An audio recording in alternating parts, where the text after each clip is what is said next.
What if the instrument responsible for almost every genre you listen to today was, at first, something nobody wanted to buy? Right now, somewhere, someone is plugging in an electric guitar, flipping an amp switch, and making a sound so familiar it barely registers as an invention at all. It just feels like it's always existed, but it hasn't. Not even close. Here's the strange part. The person credited with building one of the very first electric guitars wasn't chasing fame or fortune. He built it almost as a side experiment, and for years, almost nobody wanted what he'd made. So the question is, how did an instrument that seemed pointless at first become the backbone of modern music? Let's go back to the beginning. In the early 1930s, acoustic guitars had a serious problem. They were quiet. In a big band setting, full horns, drums, upright bass, a guitar simply couldn't compete in volume. Guitarists were often drowned out entirely, reduced to strumming rhythm parts nobody could really hear. A musician and inventor named George Beauchamp, working alongside engineer Adolf Rickenbacker, set out to solve that specific, unglamorous problem. Not to create rock and roll, not to invent a cultural icon, just to make a guitar loud enough to be heard in a room full of other instruments. Around 1931, they built a small metal-bodied instrument nicknamed the frying pan because of its round body and long neck. An odd, almost comic-looking device that used a magnetic pickup to convert string vibration into an electric signal, amplified through a speaker. Here's what makes this so important. This was one of the first practical demonstrations that a guitar's sound didn't have to come from a hollow wooden body vibrating air. It could come from electricity instead. But here's the problem, almost nobody wanted it. Musicians were skeptical. Some thought the sound was harsh, unnatural, even a little embarrassing. Guitar was already seen as a background instrument. Why would you want to make the background instrument louder and weirder? Retailers weren't exactly lining up either. Early electric guitars sold in small numbers, and for years the entire concept sat somewhere between interesting experiment and expensive gimmick. Think about that. The technology behind nearly every rock, blues, and metal solo you've ever heard nearly died as an unwanted novelty item in the 1930s. Same energy as an app nobody downloads for its first 2 years.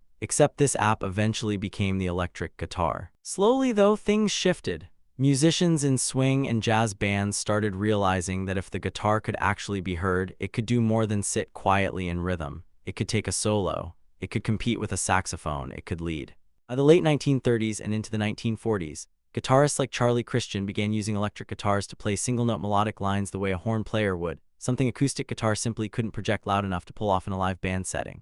This is where the instrument stopped being a volume fix and started becoming something closer to what we'd recognize today. An actual lead voice in the music. Here's the pivot that escalates the whole story. Because once musicians realized the electric guitar could lead, not just support, the entire design race kicked into gear.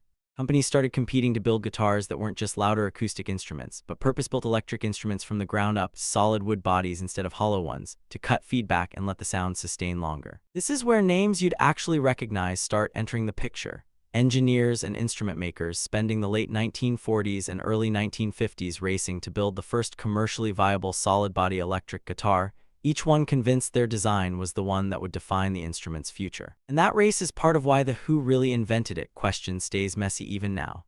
Several people were building towards similar ideas around the same time in different workshops without knowing exactly what the others were doing.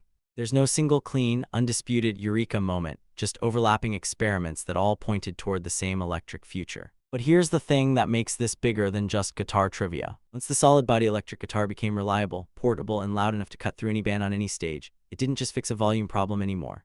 It changed what a guitarist's role in a band could even be.